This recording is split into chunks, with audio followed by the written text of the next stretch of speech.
Amen. And it really hurts when you hear bad news at midnight. And you're already restless, and you become more restless when your telephone rang at midnight. And just a ring, he said. And you wonder what's going to be on the other end of the telephone. Amen. And most times when we get a midnight call, it's no good news.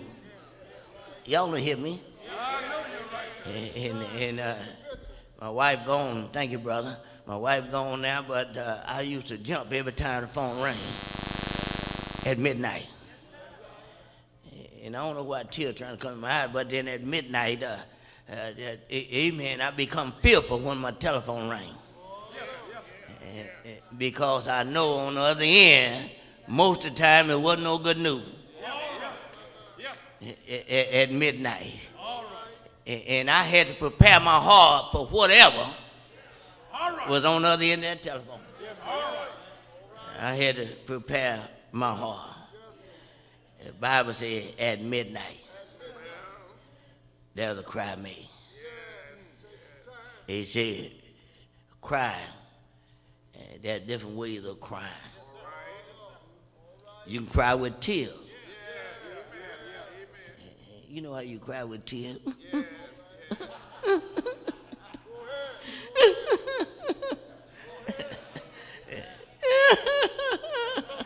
Crying at midnight. Oh, Lord have mercy. At midnight cry. But that's not the only way to cry. There's a cry when you call out loudly. Cry out, come here. Come here, boy. Don't you hear me? A loud cry. That's what I'm doing now. I'm crying out to hell better. It's going to rain. It's going to rain. It won't be water next time, but fire next time. Crying out means to shout. Shout out with your voice. A loud cry, not silent, but when you, amen, you shout out loud with your voice in order to be heard. The Bible says, and at midnight, there was a cry made. And at midnight, that means something else had gone on before. Thank you, Brother Mike. Can you see the conjunction, and at midnight? But something else had happened before midnight. It is said that this is Jesus giving a parable. And this is Jesus talking, and he left it on record for you and I. He didn't just leave it just to be something to be read, but in order that we might get ready for something. This is Jesus speaking. Matthew is the writer. Matthew was his chosen disciple. And I told you last week that Matthew, before he met Jesus, he was a tax collector. He collected taxes. And I told you this tax time. And I got a tax man that write out, he fills out my tax, and he haven't been giving me no good news. And he tell me I got to pay this $1,000 or $2,000 or $3,000 or $4,000 or $5,000. That ain't no good news. I don't get nothing back, y'all. Y'all hear what I'm saying? I don't get nothing back. I'm not on job like you brothers and sisters. Amen. But I filed my tax. What have been given to me, and when I get it back, amen, get an answer back, it's no good news. Y'all hear what I'm trying to say? It's tax time. And Matthew was a tax collector. It is said that back in the day, nobody liked a tax collector. They despised a tax collector because he was after something. And when somebody after get what you got, then you don't like them too well. Amen. So, but Matthew, one day according to the Bible, he was sitting at the table of receipt. And Jesus passed by. It's in the Bible somewhere. You can read it. And Jesus passed by and said, follow me. How many of y'all, I better not ask you that question. You can think about it, though. How many people have heard the voice of Jesus telling you personally what to do? Have he ever talked to you? If you say you're a child of God, he just don't let you lie dormant. Is that the right word? He don't just let you sit or stand and do nothing. That if you know him. He does not just let you exist and do nothing. If you satisfied with just doing nothing, then you can classify yourself as not being healed. As none of healed. God does not have a do-nothing person. I'm talking about, it's in the Bible. You read it. Amen. It's right there in the Word of God. And Jesus passed by one day and saw Matthew writing tax. And just simply said to him, simply, without any explanation, follow me. And in the Bible, I don't see what Matthew said. Well, Lord, what do you want me to follow you for? What you got? Why I got to follow you? I don't find Matthew questioning Jesus. But when we say we are children of God and you are asked to do something on God's program, there's always a question. But when you've been called by God, it means something on the inside helped you to volunteer. Oh, y'all didn't get that? Y'all didn't get that? I think I read last week or the week before last, whatever it was. I'm getting older now. That Isaiah said in the year that King Uzziah died, he said, I also saw the Lord. That means I know somebody else have seen him before me, but in the year that King Uzziah died, I also saw the Lord. I seen him just like you did. If you say you saw him, I have seen him just like you. And when I saw him, there was a change made in my life. But you got to see him before change can be made in your life. Amen. Reason why you don't feel good no time? You can't smile, you can't be happy because you have not seen the Lord. Amen. That song says, this joy that I have, the world didn't give it to me. And the world can't take it away. That sometimes the world try to take my joy. But when the world try to take my joy, I just steal away.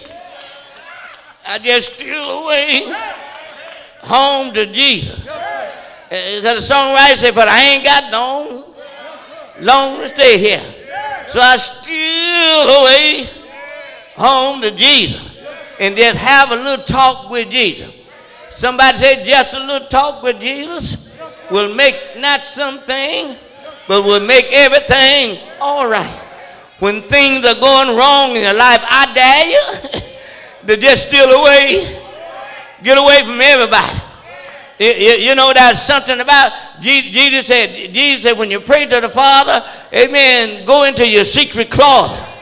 And when you have shut the door, pray to the Father in secret.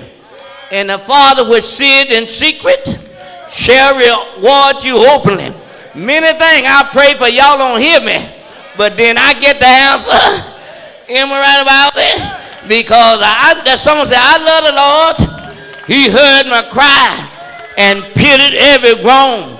Long as I live and trouble rise. How many of y'all been there?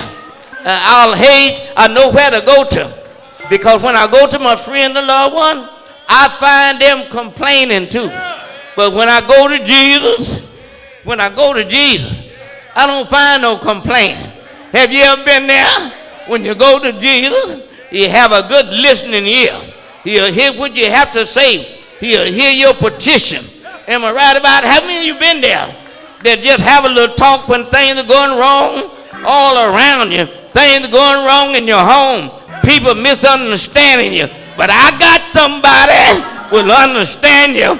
When friends misunderstand you, I got somebody He knows what you have need of. I got somebody that will walk with you when the road gets rough and the going get tough, the hill get high to climb. I got somebody that will walk with you and talk with you day by day. He been walking with me, Brother Green, for 83 long years. I am so glad I got somebody. Do you hear him? Do you know him? Is he a friend of yours in that midnight?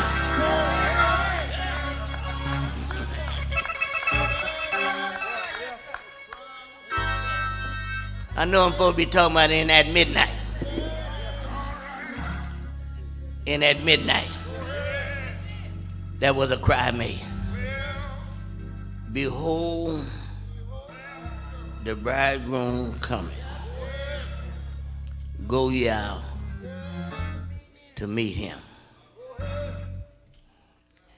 The church is a bride. Did y'all know that? How many of y'all know the church? The church of God is a bride. They haven't been united in matrimony yet.